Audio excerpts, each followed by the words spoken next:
Alright, time for another draftphysics.com, debatephysics.com also, but again, the debate is insufficient to anything called the function. Yeah, because there are no counter arguments to the statements being made. I mean, it's clear what gravity does in terms of it's very reliable in terms of the consistency with which it applies energy to objects explicitly based on their mass. And you can't alter how much energy something can get from gravity in any other way than to change its mass. Um, and now we're just talking about how energy is stored in other mechanisms. So you can store energy in gravity by just throwing something in the air, and it will come back down at exactly the same, with the same energy you gave it. Okay, so now other mechanisms, springs and rubber bands and I don't know, flywheels, have lesser efficiency in terms of they're not very good at springs. Um, springs aren't very good springs in terms of the idealizations. And I really want to talk about the fact that, look, the sun is radiating photons in exactly the inverse mechanism to what gravity does. That is, you can call the sun a divergent of energy, and gravity is just a convergence of energy, motion, pushing force, if you want to call it that. And yeah, we don't call what the sun does in terms of producing photons, we don't call that a bent geodesic. All right, we don't blame it on a bent geodesic. And it's just the fact that physicists can't recognize or concede the point that they have made gravity an obtuse energy source. I mean, it doesn't have any mechanism. It doesn't have any, function. And we can know that the function's got to be there in the sense that it's behaving just like, okay, all these other mechanisms where we understand what's happening when we cause atoms to, chemically react and take up more space. Okay, and so that's an explosion. And you can get a chain reaction to happen very quickly where a bunch of stable, quiet atoms end up falling apart and their pieces fly off and they become little radiators themselves, and all of that radiation just adds up in a confined area and creates, like the sun, photons, a divergence of energy into the universe. And like I said, gravity is just doing the opposite. And so all you have to do is find some reason why more energy goes into an object than appears to come out. And again, I would make the simple argument that no, the same energy goes in and the same energy comes out, but there's a delay. Okay, the energy that's going in is slowed down by the process of compressing and moving matter inside the object, and so it isn't released. It's heat. It creates a stored energy of heat, and the heat has to dissipate over time, and that deficit is always maintained. So that's the differential that causes gravity. And it's not, you don't need any complicated explanations having to do with relativity or bent geodesics or magical mechanisms. You have to just concede that there is discrete energy in the universe, like the microwave background radiation, that some of it may be very hard to detect because it doesn't have a frequency or doesn't have some mechanism that causes anything other than gravity. So you can only detect it as gravity. You can't detect it as light or something else. All right, well, anyway, back to, momentum and mv, 1/2 mv squared, this silly formula that's totally incorrect. So 2 years ago, or whatever it was, I guess it was 2 at least, I did this simple balance argument. Okay, I just made a nice little balance. And I put a 4 object 1 distance and a 1 object 4 distances. Okay, 1 mass. And it balances perfectly. You know, it kind of demonstrating that this motion of 4 objects moving 1 velocity, okay, so a 4 mass going 1 v, all right, is the same energy, all right, as a 1 mass going 4 v, all right. So, and that there's no hope of the kinetic energy theory, all right, having anything to do with this simple function. Okay, it's just an equality of the momentums. Any energy you put in, okay, in terms of motion to cause the effect, that is to initiate oscillation, is just basically going to take a tiny bit of energy. I mean, you barely have to touch on something like a balance to cause an oscillation, because what you're basically doing is just shifting a tiny bit of the lever's mass from one side to the other, and it's the same amount of mass per, on each side. It's the same amount, so it's the same energy that you've put into gravity, and then the gravity just keeps oscillating it. And so balances work. It's telling you the truth. It's not lying to you. Okay, that somehow that this isn't an absolute fact, that a 4 mass with 1 velocity is the same as a 1 mass with a 4 velocity, not a 2 velocity. Okay,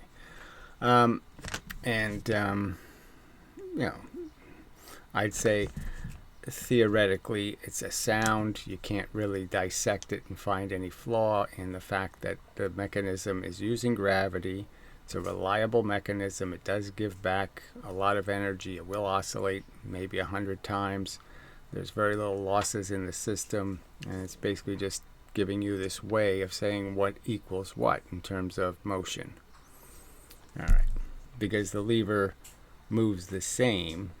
Okay, the fact is I can put the same force in. So Brozo did an experiment that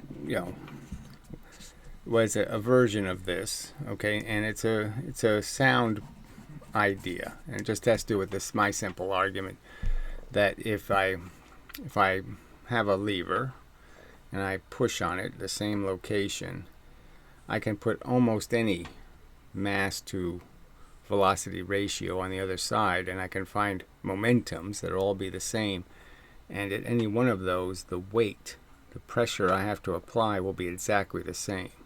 So to move the 1 mass, the 2 mass at 1 velocity is the same energy as moving the 1 mass at 2 velocity.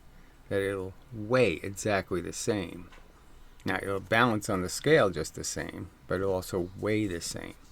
So if you have a spring on a lever on one side of a lever, the simple truth that Brozo basically proved is that you can put a 2 mass here, or you can put a 1 mass here, twice the distance, and this force will be the same. The lever will move exactly the same, and you'll end up with a twice the velocity here that you have here, and perfectly conserving the momentum.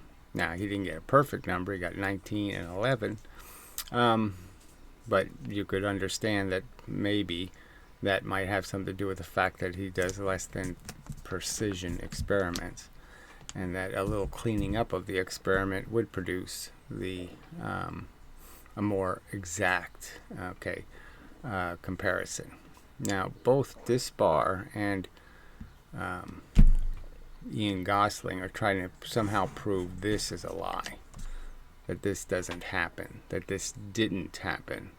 So they're saying this doesn't happen, they're saying this doesn't happen. They're also saying you can't go across thin ice by moving quickly across the thin ice. And the reason why you can go across thin ice and it works if you go quickly is because you're applying less force to the ice, and that's the fact. You're applying less of your energy to it. All right. Over a distance. All right. So this is the, they're presuming to prove something. So now they're using springs. Now the liability with springs and rubber bands, okay, so we have the example of springs and rubber bands, is that they have different constants, okay? That means a stiffness, which would be associated with a velocity, that is how fast the spring can actually move, has something to do with what velocities it can give something. So obviously a very stiff spring can move very quickly, so it can give something a very high velocity. It can convert its momentum, its force, into a high velocity, where less stiff spring moves slowly, and if you put a lighter object on it, it won't move as fast as it should, because the spring itself can't manifest the faster velocity.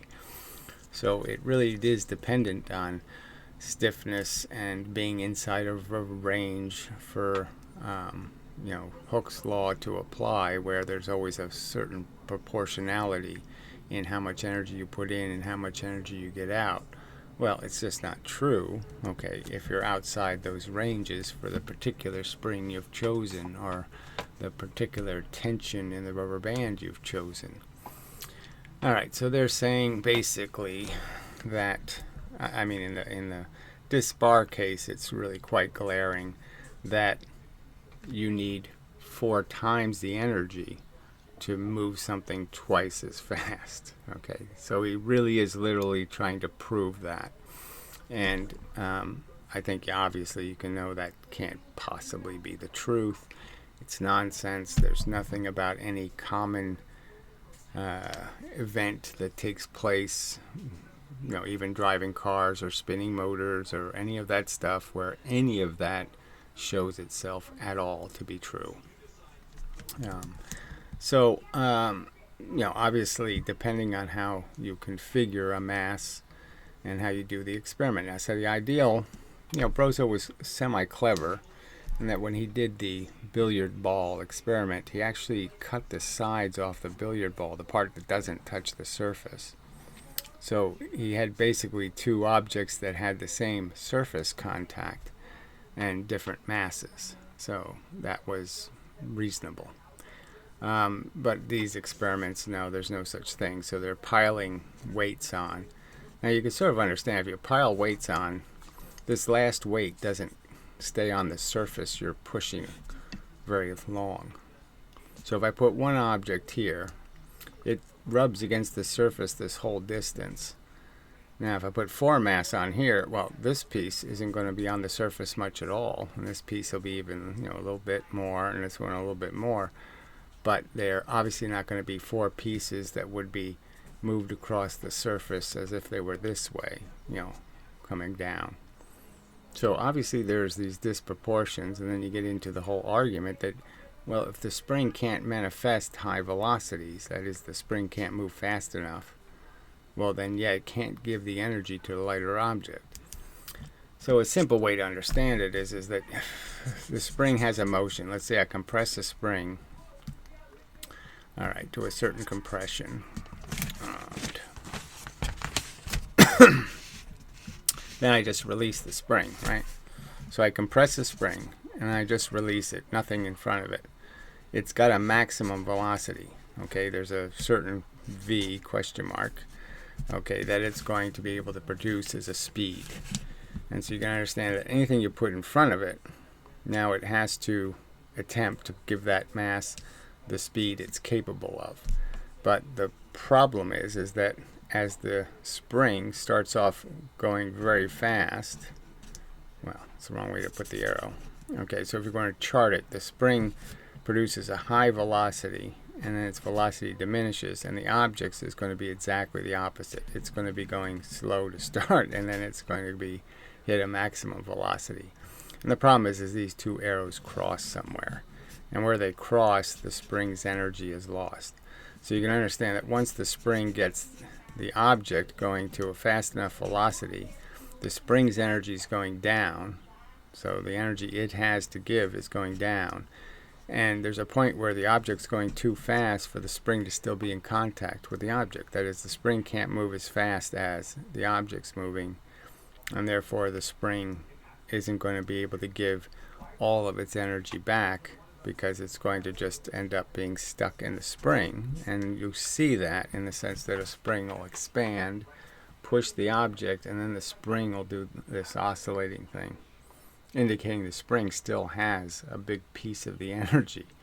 The oscillation is telling you you didn't get all of the energy out of the spring.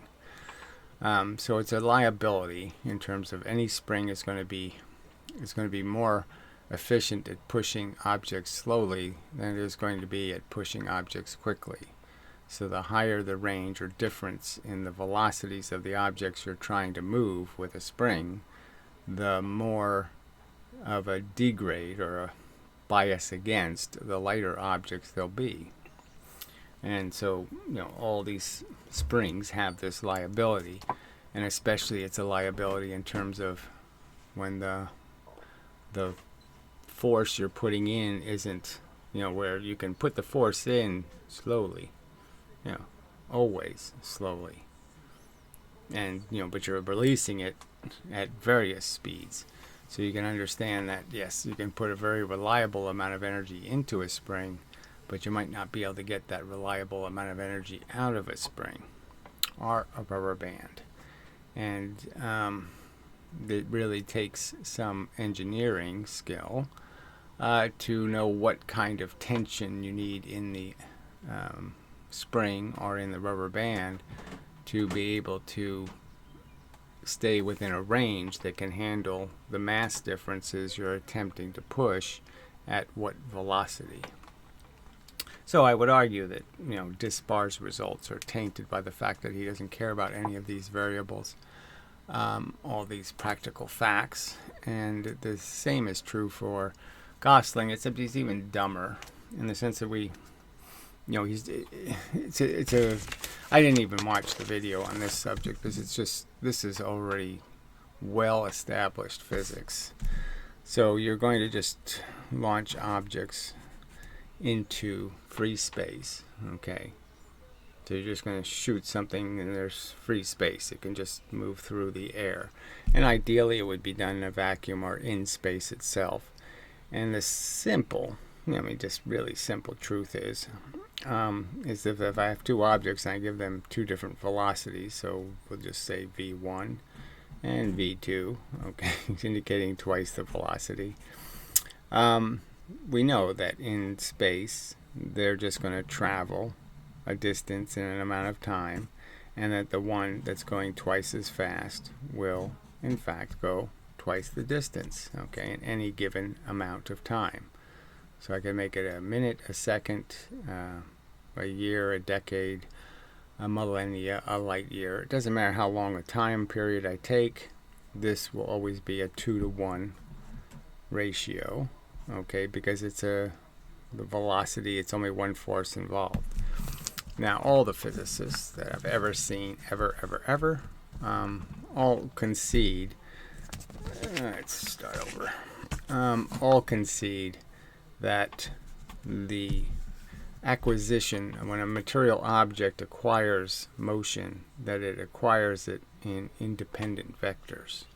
So when it's in gravity, and I'm now going to apply two forces. I apply the force that initiates the velocity, and then gravity is going to apply a force, a constant force, okay,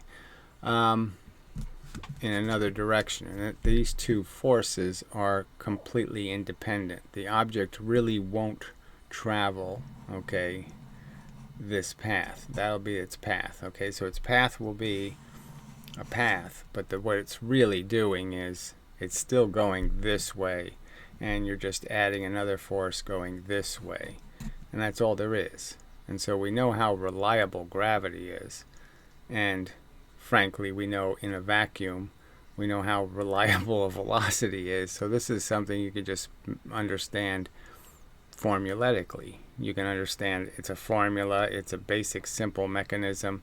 There's no cheating it. So clearly when you launch them and they fall the same distance, that'll be the same amount of time. So if they fall the same distance, it'll take the same time. They will hit the ground at the same time. So it doesn't matter what velocity. You shoot a bullet and you drop a lead weight, okay, and you do it at the same time. The fact is, the force down, they'll move exactly the same speed down, and they will hit the ground if the ground is flat, if the earth is flat enough, at the same time. And truth, and they will be completely proportional to their velocity. So whatever their velocities are will decide how far apart they end up hitting the ground. So zero velocity will get you zero distance, and any added velocity will get you a distance that you can acquire in that much time. If you're going 60 miles an hour, then you'll be, and for 1 hour, then it'll be 60 miles.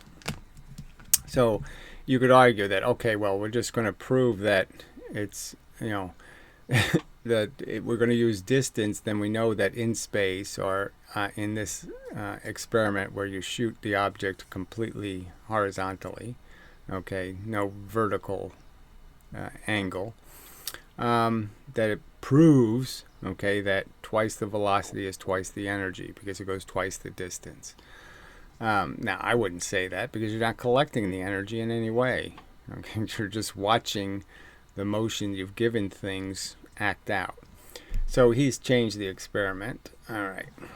And to argue that this one does prove energy, though, somehow. So this doesn't prove energy. But if you launch the object at an angle, and 45 degrees is the angle where you'll get the maximum distortion in the results, the fact is you'll get a different proportion, that half the speed, changing the velocity. Okay, so we have the same object, and we're going to shoot it from the same place at the same angle, and we're just going to change the velocity. So obviously the higher velocity, more of your energy now is being used to propel the object into gravity. Now the good news is any energy you use to propel the object into gravity, you'll get back coming down. Alright, so the fact is the one that goes twice the velocity will achieve 4 times the height in terms of how far it'll go up in the gravity before it starts to come down. And the lesser object won't have the same arc, and you'll end up with this much bigger difference. Okay, so instead of this will be 4 units of distance, they're claiming. Didn't draw that quite right. This would, well, just put this one out here. All right. So, and so they're going to argue it has 4 times the energy because it went 4 times as far. Now, what you can understand is obviously they're not going to hit the ground at the same time now. This one's obviously just a huge path.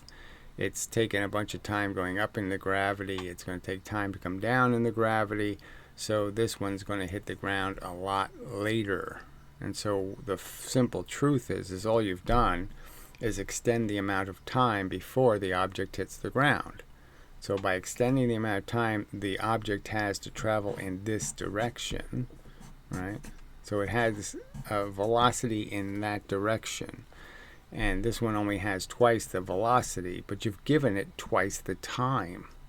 So by giving it twice the time at twice the velocity, obviously you get 4 times the distance, but you gave it twice the time for its velocity to have time to keep rolling, to keep moving. So it's just kind of duh. And the simple argument I made is that I could just redo this experiment by getting rid of the ground. Okay, I mean putting the ground much further away. Alright, so the amount of distance you've screwed up the experiment with this little arc won't make any difference. Alright, if I put the ground down, way down here. Okay, so if I move the time, okay, and make the times more the same again, okay, by adding time, that you'll end up back to 2 to 1. Okay, that this will be 1 distance, this will be 2 distance. Okay, so twice the velocity only gets you twice the distance, because if you increase the time, all right, the more time you add here, falling, you're going to understand that this one's going to be going faster when it hits this mark, right? Because it went up in gravity, so it's going to be coming down. It's going to have a higher velocity going down also. So it's going to start gaining time. It's going to start catching up to this first one in terms of its hitting time. And so now the time they hit the ground will be more even again. So the time they hit the ground, if you can get it back to being exactly the same time by increasing the distance that falls, then you'll go back to being just a 2-to-1 relationship in terms of the distance. So this is just a deception. So like Madame Chatelet's clay experiments, it's just bad physics being sold. Okay, it's a trick. It's a dodge. It's shenanigans. And that's all it is, because a little bit of physical analysis makes it so easy to recognize, well, if this experiment where it comes out 2-to-1 isn't measuring energy, why is this one measuring energy? Same experiment. You haven't changed anything. How can you're just launching, you're just giving it less vertical velocity and more this velocity, and you're going to get that back. So you haven't changed anything. So why would you say this one proves something and say that one doesn't prove anything? That would be silly. But to think either one of them is actually measuring energy is really stupid, because neither experiment is measuring energy. It's not measuring how much matter the object can move. And again, momentum answers all these questions anyway.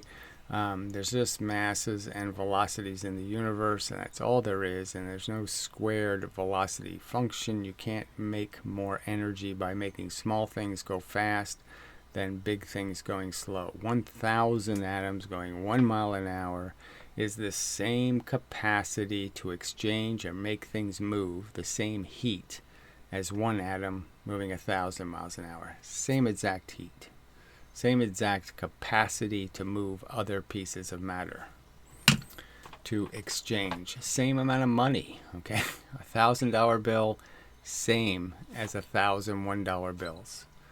Absolute fact of the universe, so damn simple. And here you have, the smartest people in the world can't concede. Yeah, that's the way it works. And it's the way the experiments come out. So the ballistic pendulum's a great example. You shoot a bullet into a big heavy object, you measure how much momentum you transferred, and in most cases you can get it to like 97%. So you can take the momentum of the bullet and you can collect 97% of its momentum in the motion of a heavy object. And you'll lose some to how you had to absorb, do the conversion. The conversion costs something. Just like when you try to convert money from euros to dollars, you have to pay somebody to do it, okay, because it's inconvenient. So you lose a little bit to the inconvenience of changing a big V and a little m into a big M and a little v. And so that conversion costs a little bit of momentum. But the kinetic energy theory says you lost 99.94% of your energy. And obviously, they can't show that being lost anywhere. They can't show where it went. They won't show you any temperature readings that could justify the statement. They will never show you where the 2,000 joules that are missing, where they are. Because they can't be there because you only lost 3% of the momentum, and 3% of the momentum isn't 2,000 joules. So you lost a little bit of energy. And so this goes back to the 5-ton train. You add 5 tons to the train, you have the velocity, you completely conserve the momentum, and you magically lost half the kinetic energy. And they'll never show you where it is. They'll never show you where it leaked out of the experiment, because it in fact didn't, because it never existed. It's always been a fable. It's a fable. It's fake. It's phony. It's not real energy. It just doesn't happen. It doesn't take 25 times the energy to spin a motor 5 times as fast, and a motor spinning 5 times as fast can't do 25 times the work. It's silly, it's stupid, and it's utterly amazing that in light of the fact that they have no good experimental evidence, that they are so aggressive in defending this silly, unnecessarily complicated, obviously just stupid. Okay, a simple balance proves the case that it's not true. Okay, a one mass moving 4 velocity equals a 4 mass moving 1 velocity. The balance proves it for you. And in spite of all that, they just keep doing this crap physics, these, contrived, it's just cheating, to attempt to defend this ugly totem pole. And it's ugly. It's not even good. It's so inconsistent with all the other physics. Again, you can make the comparison to how energy moves in electricity. And you don't square the velocity in electricity. That one doesn't make any sense. That wattage is just a simple component. It's the volume of electrons versus the speed of the electrons, or the pressure, you could argue. But regardless, it's a momentum. You can see it as momentum, okay, or water pressure, water volume moving through a wire. And it's exactly the same mechanism. So if it doesn't work, if electricity doesn't do it, why the hell would any of the other places do it? It's a simple transfer of energy, because they think electricity is fundamentally different than particles moving. They think it's fundamentally different than force or momentum moving through a wire, when that's all that's really happening. It's just momentum moving through the wire. And you're just going to let it turn back into more visually obvious momentum. So it goes from being visually obvious, hand moving, to electrical, which is electrons moving, to hand moving again. And they don't see that those things are all really the same thing, that it's just momentum moving. They can't see that, you look at transmission wires outside and a transformer. They can't see that it's momentum moving through that wire. All right. They can't imagine it that way. But it's that simple. There's just force and matter. Force, moving the speed of light, has all of the motion. Matter has all of the dead mass. And all you're doing is, weakening the force, in a sense, using the force to push the dead matter. And the more dead matter you push, the less energy you have to push more dead matter. The force gets used up. That's the simple function of the universe. All right. So,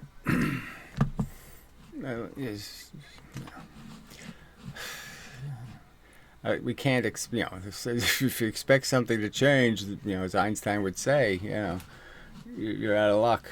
So apparently, it's just going to be this,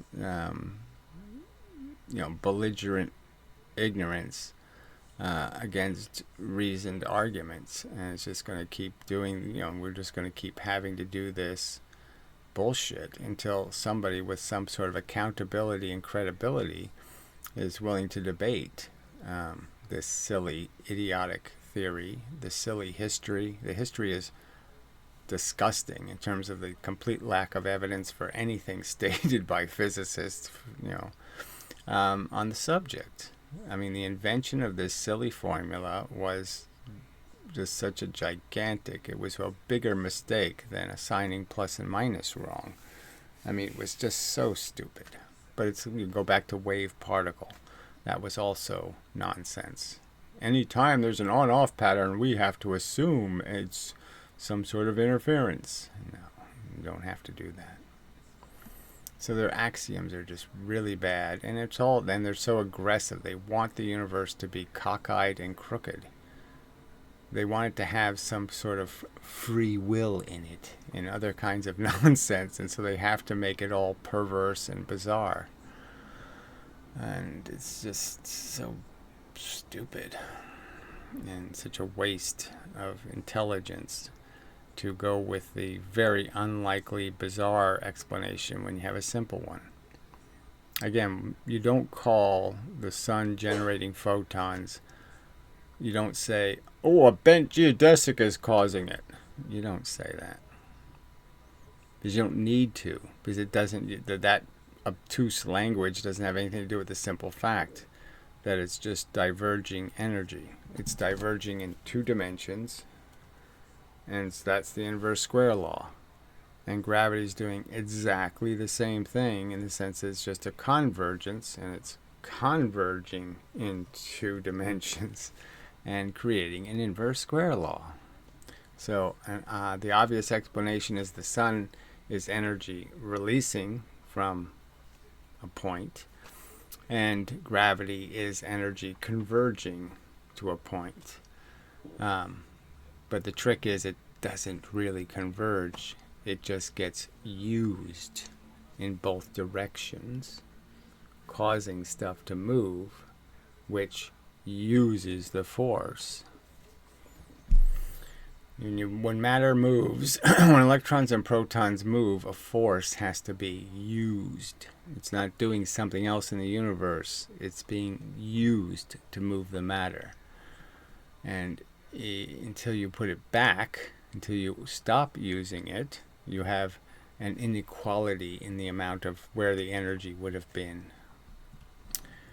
So it's pretty simple to understand that gravity just heats molecularly objects, and the heat is a reservoir of energy that